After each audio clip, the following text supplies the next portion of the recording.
Hi, this is GPB.LT Text. I am Tadas, and today I present to you our first English language publication, Why Prague Hates Airbnb and How to Fight It. It was written by YULIYA MOSKVINA. We lost our homes. In terms of experience and morality, Prague is totally declining. There are no politicians who think about the future, which we don't have anymore. They just count money, says one of the contributors of the journal issued by the Prague self-organized initiative Bearable Living that fights against Airbnb. The journal tells stories of people who live in the so-called hotels in residential houses, buildings where the majority of flats no longer serve the purpose of long-term housing but short-term rentals, mainly for foreign tourists. Before the COVID pandemic, there were more than 15,000 flats on the Airbnb webpage, which could house around 40,000 local people. The stories might seem fun to the reader. However, if one imagines that this is the everyday reality that happens in the place that is supposed to be the most secure, home, these stories do not seem so funny anymore. Another woman from the city center describes her experience. I cannot sleep in my bedroom for the time being. It is not possible because of the noise. I'm not calling the police anymore, because it means I won't sleep at night at all. Now I sleep in the kitchen, but only when the tourists are not here, which means on weekends and during the week sometimes. When it is unbearably noisy, I sleep in the corridor, on the carpet, on the floor. Usually I get some sleep 3 days per week.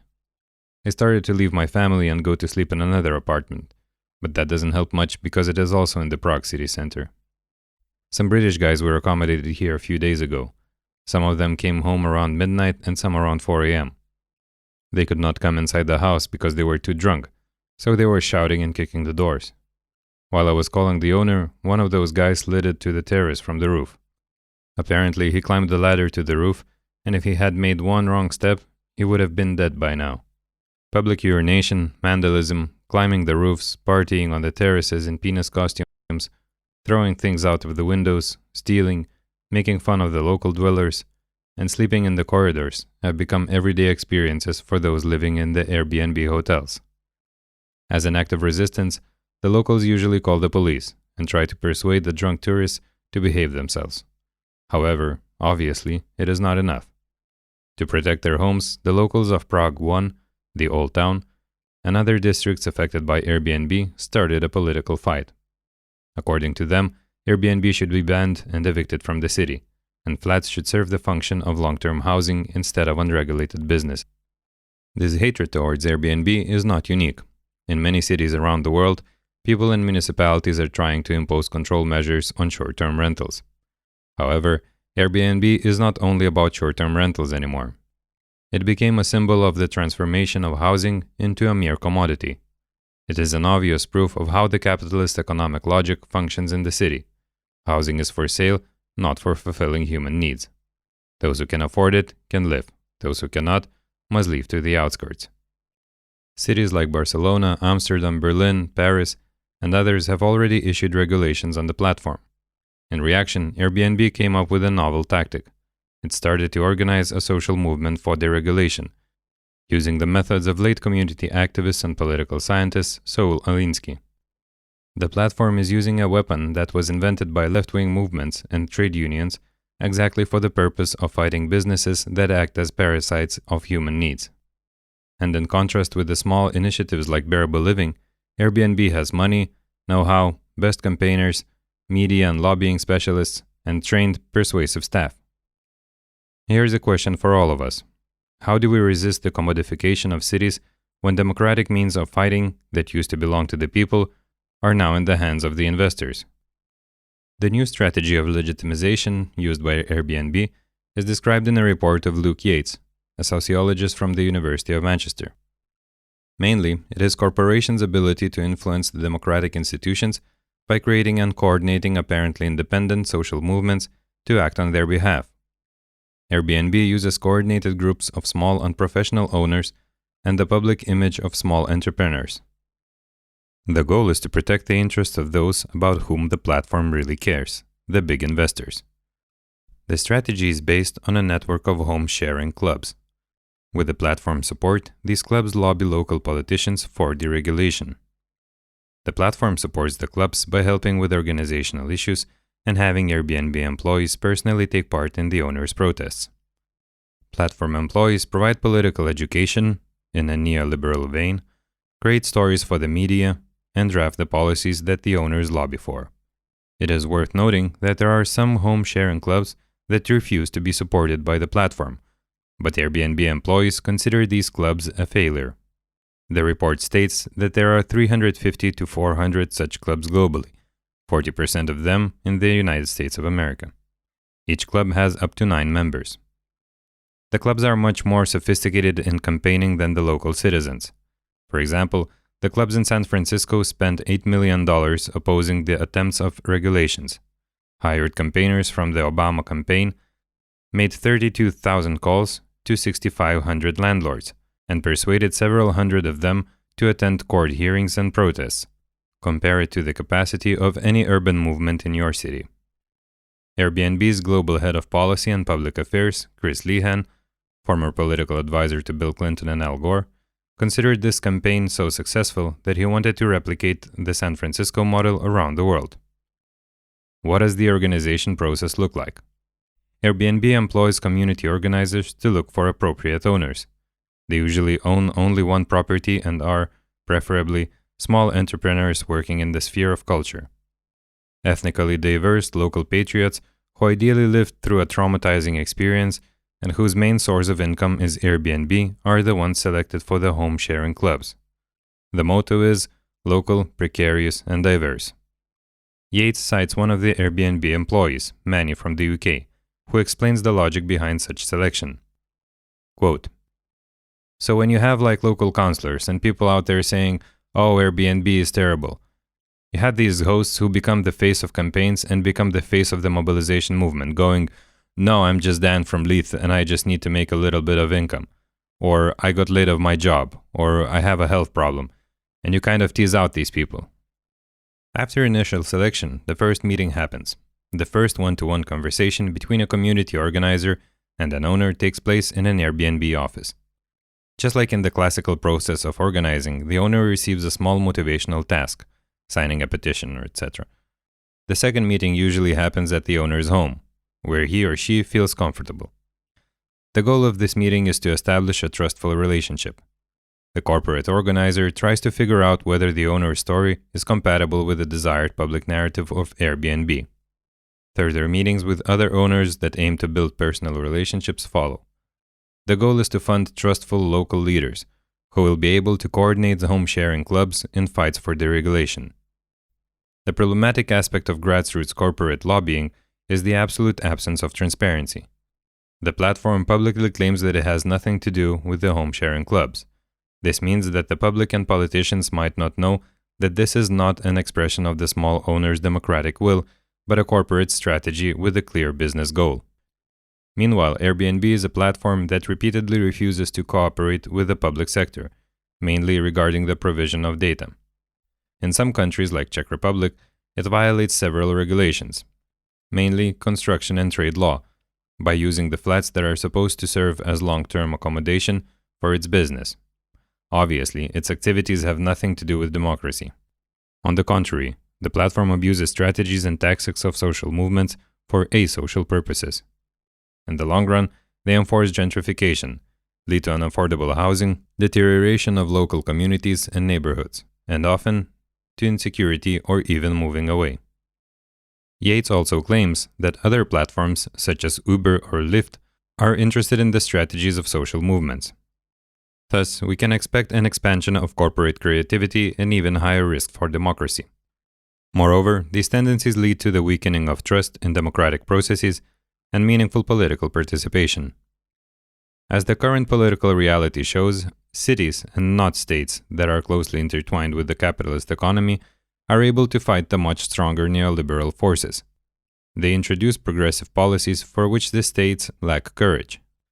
It comes as no surprise that cities, and not states, lead the struggle against financialization of housing and commodification of urban space, and create new sustainable ecological models and social policies that fulfill the needs of local citizens.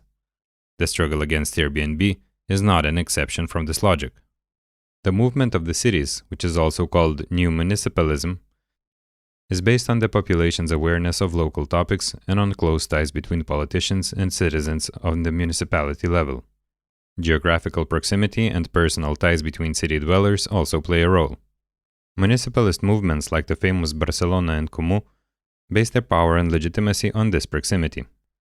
This platform in Barcelona has been active since 2014 and pushing for principles of social justice, including the rights of housing and healthcare, socially and ecologically sustainable economies, democratization of municipal political institutions, and ethical responsibility of politicians expressed in a pay cap, transparency, or avoidance of loans from institutions that generate debts. In the very beginning of its existence, this movement was based on public assemblies, during which the politics was made on the streets, without representatives or official institutions. The current mayor of Barcelona, Ada Colau, comes from the PA, Platform for People Affected by Mortgages, where she was an active speaker for years. Another successful movement is Zagreb je naš, Zagreb is ours, which recently won the municipal election in the Croatian capital. It also has roots in the politics of social movements and urban struggles. It grew out from Pravo na grad, Right to the City, platform that fights against privatization of public spaces and overexploitation of urban space in general, and for collective management of public goods. One of the famous struggles of the platform was campaigning for the public space in the center of Zagreb, We Won't Give Away Warszawska Street campaign, and against the destruction of the Kamensko textile factory. The platform and the movement are also examples of how a horizontal grassroots structure and a more professionalized organizational form could coexist, be flexible and shape-shifting, depending on circumstances and goals. Such organizational flexibility contradicts the path of professionalization and bureaucratization of grassroots movements, common in Central and Eastern Europe. While new municipalist movements with the iconic Barcelona and Zagreb are enactors that strives to give cities to the people and not to capital, not all countries present a fertile ground for them. In Prague, as in the whole Czech Republic, the neoliberal state housing politics, privatization and deregulation of the housing market, gradually led to the current severe housing crisis. Affordability of housing in Prague is one of the worst in Europe. One must save 14 annual payments to buy a flat, which is more than in Munich, Berlin, or Vienna. Paying 1/3 or even more for vulnerable low-income households of monthly income for rent became normal. 73% of the 15,000 listings on Airbnb are for commercial use, that is, rented for more than 90 days per year or owned by investors having more than one property. However, issuing a regulation of Airbnb took years. How is it possible? There are two main obstacles: centralization of power over property regulations on the state level and inefficient pressure of urban movements.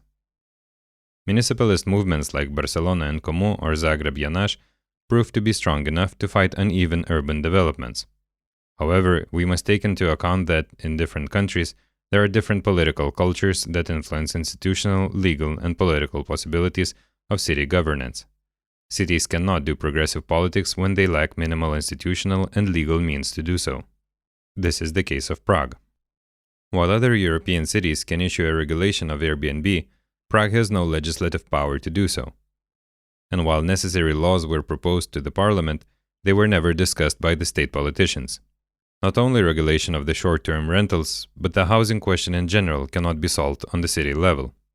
Besides legislation, this is also because the municipalities sold a major part of their property in the 90s, and, in the capitalist universe, where the property owners dictate the rules, they do not have any real power. A further step towards decentralization of power was made by the new constitutional law, which took the right of giving construction permits from the municipalities and transferred it to the state departments. While experiences from many European cities show the benefits of strong municipalities for progressive politics, Prague remains on the periphery of those tendencies and only now tries to put very modest limits on the developer's power and acquired property. Secondly, as all of us know, politicians never do anything if they are not pushed by the citizens, movements, and initiatives. In Prague, there are two main initiatives that have chosen two distinct strategies. These two examples raise a question about the general strategy of urban movements, legal or radical. The first initiative is a self-organized group of flat owners, bearable living in the Prague city center. Besides other things, it publishes a journal where citizens write their stories, one of which is cited at the beginning of this article. The initiative strives for enforcement of a particular legal apparatus and mainly does political lobbying. In this legal fight, the initiative was successful. Finally, there is a court verdict that Airbnb is a business activity and, thus, is subject to taxes and other regulations. For example, it is required to have a clear visual sign on a building with Airbnb flats stating the business owner name. Renters must pay contributions to the health and social insurance, which are not applicable for long-term rent providers. However, retelling the story of Airbnb in the language of law extracts the political conflict that lies at the core of this problem. The conflict between big capital turning housing into a financial asset and the well-being of the local people, using their flats for what they were built for, living. The flat owners living in the city center are of the middle or even upper class, and are far away from articulating the general anti-capitalist narrative and criticizing the economic logic that underlies the problem they are fighting against. Will a proper legal category transform 15,000 flats into secure housing? Hardly. The above-mentioned court verdict makes it harder for Airbnb to turn a profit, but so far it just proposes a legal way of doing it, instead of making a meaningful change towards bringing flats from the short-term to the long-term housing market. Another initiative is the radical Stop Airbnb, which is famous for its direct action, which received unprecedented media attention. Activists rented an Airbnb flat and organized a public exhibition about the platform there, as well as workshops, concerts, and an urban intervention, a 12-meter-long banner on a historical tower in downtown Prague. The action was attended by the city mayor and local citizens affected by Airbnb. In comparison with the legalistic language, it proposed a coherent and attractive narrative. The city is for living, not for sale. However, the activists fell into the trap of putting too much emphasis on direct actions instead of strategic politics. After this one direct action, the initiative dissolved. And when the moderate wing of urban resistance needed help with the media narrative, contacts of journalists and public attention, the radical left was not there. Due to the pandemic, many Airbnbs went on the long-term market, which, besides other things, led to a rent decrease of 10%. It is obvious that when it comes to protecting homes, the virus was much more efficient than the politicians. The general decrease gave a rise to small individual victories of the tenants, who were asking for a rent decrease due to the pandemic, and in many cases were successful, including the author of this article. However, neither the virus nor individualized solutions present a path towards systemic change. By pointing out the illegality of Airbnb, the local initiatives apparently just created a need to legalize it, and not to ban it. While for now, the path of legal short-term rentals is clear, the regulation is still not on the table, and Prague still does not have the legislative power to issue it.